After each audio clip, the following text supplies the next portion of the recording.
पप्पा, हा बेटा. डॉक्टर बाबासाहेब आंबेडकरांचं नाव घेणं किंवा जय भीम म्हणून आंदोलन करणं ही अराजकता आहे का?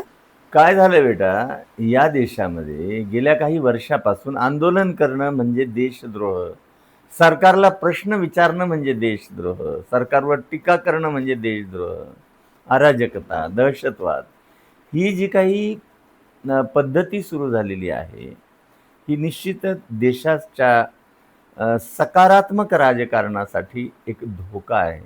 त्याचाच हा भाग आहे.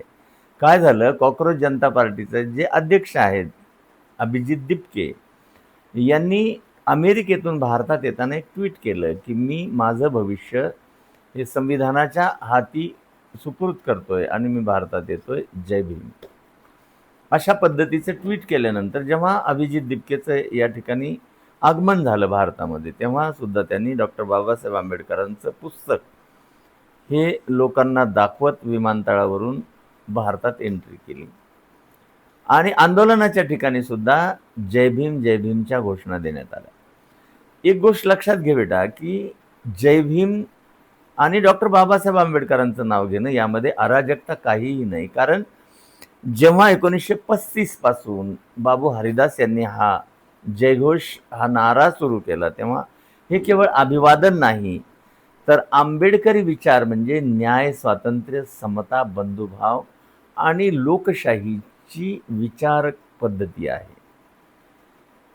जय भीम या शब्दातूनच या सगळ्या मूलभूत ज्या आपले हक्क आहेत, मूलभूत हक्क आहेत, त्याचं संरक्षण करण्याची ही हमी आहे.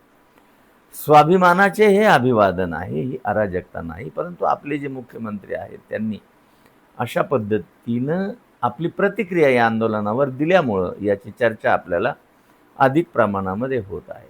डॉक्टर बाबासाहेब आंबेडकरांचा विचार मानणं, जय भीम म्हणणं म्हणजेच कायद्याचा भंग नाही, तर किंवा सार्वजनिक मालमत्तेचं नुकसान नाही, दंगल पसरवणे नाही किंवा कोणत्याही प्रकारची हिंसा नाही. तर डॉक्टर बाबासाहेब आंबेडकरांची सामाजिक क्रांती म्हणजे अहिंसात्मक मार्गाने, संविधानाच्या न्याय मार्गाने, लोकशाही मार्गाने आंदोलन करणे हा या जय भीम आणि आंबेडकरांच्या नावाचा विचार आहे किंवा विषय आहे. लक्षात आलं बेटा तुझ्या?